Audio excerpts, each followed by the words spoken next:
औज़ुबिल्लाहिमिनश्शैतानिर्रजीम बिस्मिल्लाहिर्रहमानिर्रहीम। Dear students, अस्सलाम वालेकुम।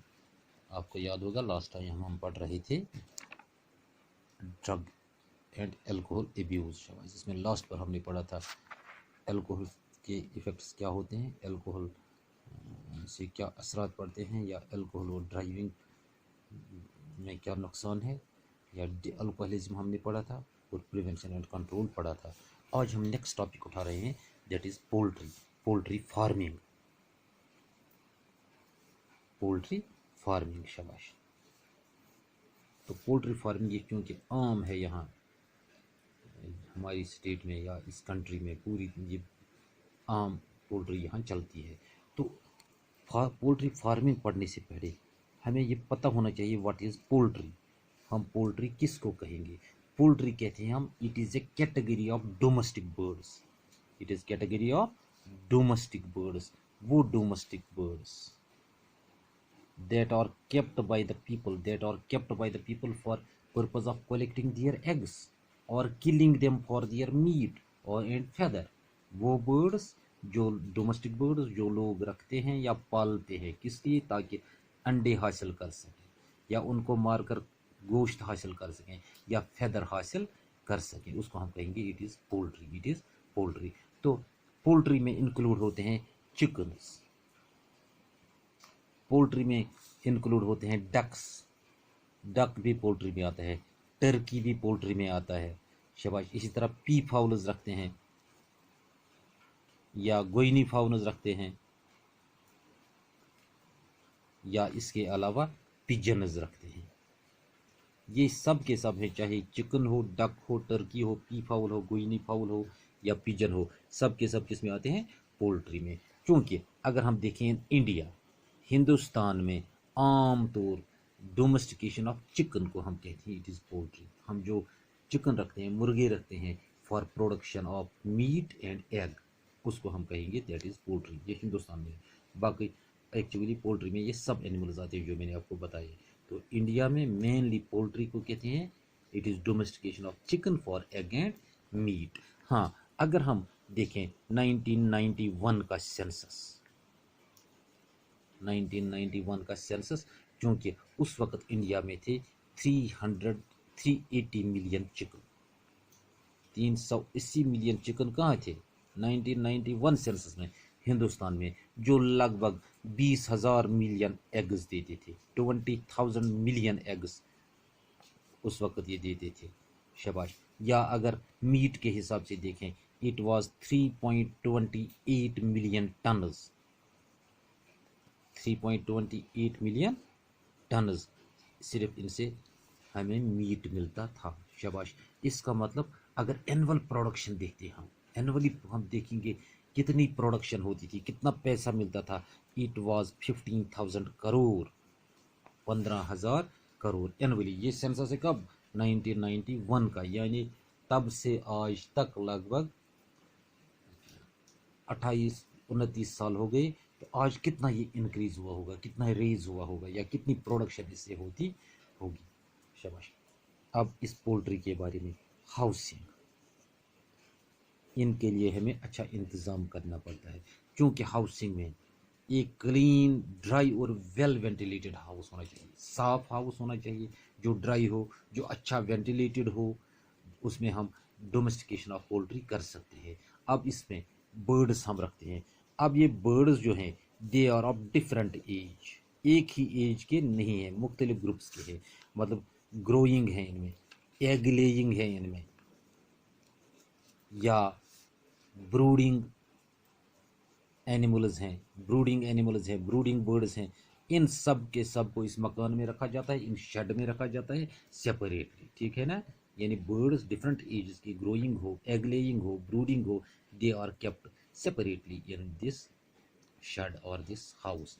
क्योंकि द पोल्ट्री फार्म जो है ये आम रखा जाता है इन ईस्ट वेस्ट डायरेक्शन। इसमें ईस्ट वेस्ट डायरेक्शन में क्यों रखते हैं? ईस्ट वेस्ट डायरेक्शन में ताकि विंटर में इसमें अच्छी मिकदार में सनलाइट हो, सनलाइट ठीक रहे। कब? विंटर में। और जो समर है, समर में इसमें कम सनलाइट होनी चाहिए, डायरेक्ट सनलाइट नहीं होनी चाहिए। अब इसमें जो बर्ड्स हमने रखे, इनमें एक गैप रखी जाती है। ये गैप होती है 0.25 to 0.30 square metre. 0.25 to 0.30 square metre इनको डिफरेंस रखी जाती है, जिसको हम कहेंगे this floor space per bird.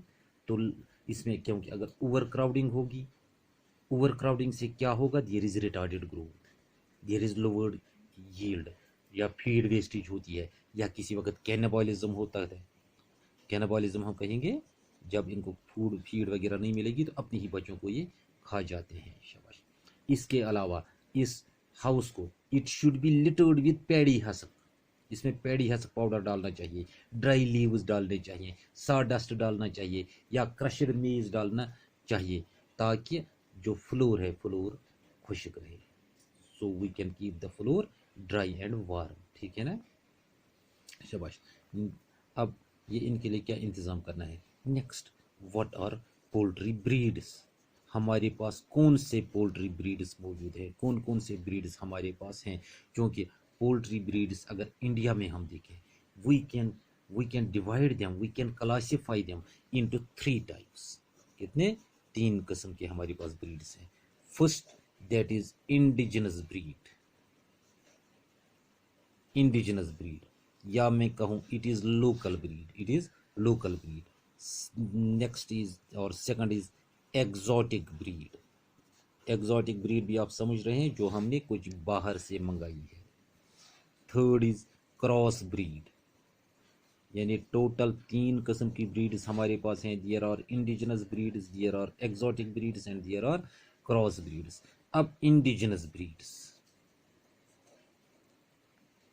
जो यहाँ पर अपनी अपनी पोल्ट्री है, या यहाँ की जो लोकल वैरायटी की पोल्ट्री है, तो इसमें हम देखते हैं इसकी 3 ब्रीड्स हैं।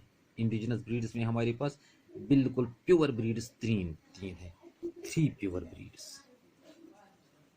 कितनी, 3 है। इनमें से सबसे ज्यादा अहम है असील, जो सबसे ज्यादा इनमें जो यहाँ पर की जाती है डेट, उसको हम नाम देते हैं असील, या कहते हैं हम इंडियन गेम, या इसको कहेंगे इंडियन गेम।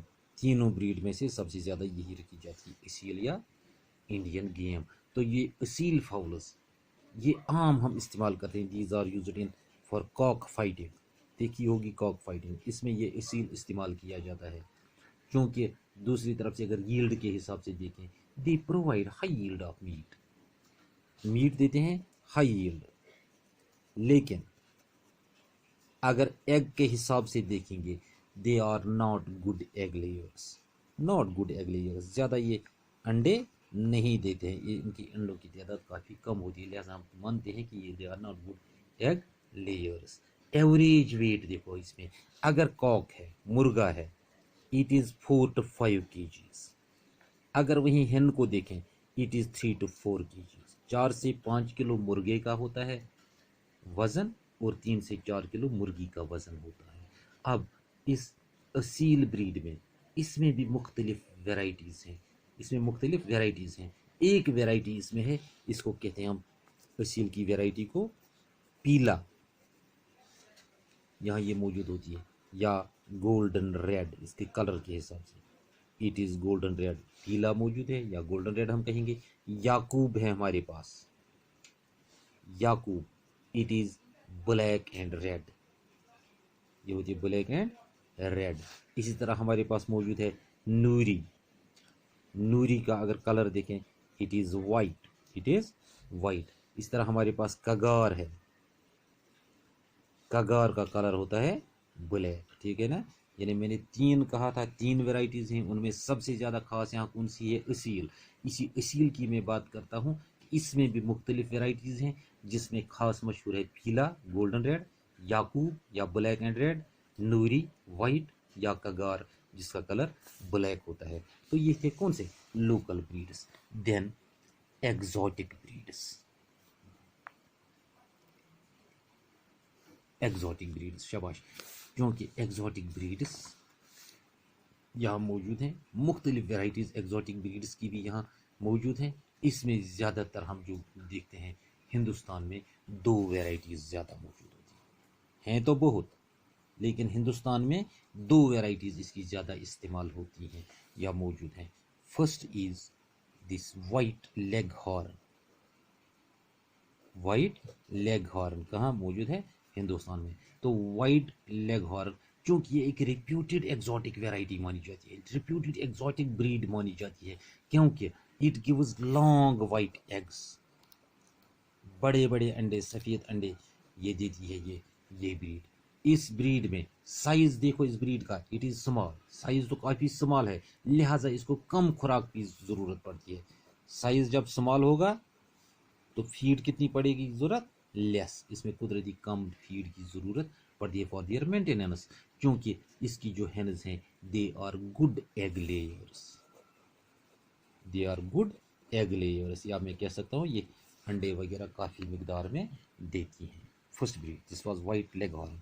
नेक्स्ट दूसरी जो इसकी ब्रीड है that is Rhode Island red. Rhode Island red ये इसकी दूसरी स्पीशी है, ये इसकी दूसरी वेराइटी है, क्योंकि this breed it was developed on farms of Rhode Island. USA में जगह है रोड आइलैंड, वहाँ इसको डेवलप किया गया है। It is A dual type breed, it is A dual type breed. क्यों? क्योंकि it is good egg layer. अगर देखें it is good egg layer और साथ साथ इट यील्ड्स गुड मीट,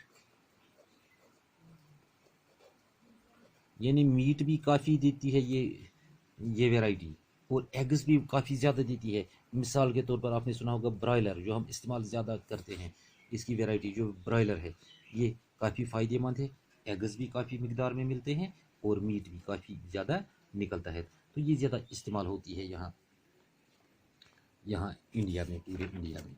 शाबाश। अब ये हो गया थोड़ा इसका दो किस्म के breeds, indigenous breeds and exotic breeds. Next is cross breeds. Cross breeds तो इंशाल्लाह हम ये कल पढ़ेंगे, आज का हम इधर पर स्टॉप करेंगे। आज याद रखेंगे हमने पोल्ट्री फार्मिंग पढ़ा, व्हाट इज़ पोल्ट्री, कौन कौन से बर्ड्स पोल्ट्री में आते हैं। फिर हमने ये भी देखा कि हम इनकी हाउसिंग कैसे रखते हैं, कैसी हाउसिंग करते हैं इनके लिए। और फिर हमने पढ़ा पोल्ट्री की ब्रीड्स क्या हैं, इसमें तीन किस्म पढ़ी, indigenous breed, exotic breed and cross breed. Indigenous breeds में हमने पढ़ा क्या क्या होती हैं, खासकर असील होती है और उसकी वेराइटीज़ मुख्तलिफ क्या हैं।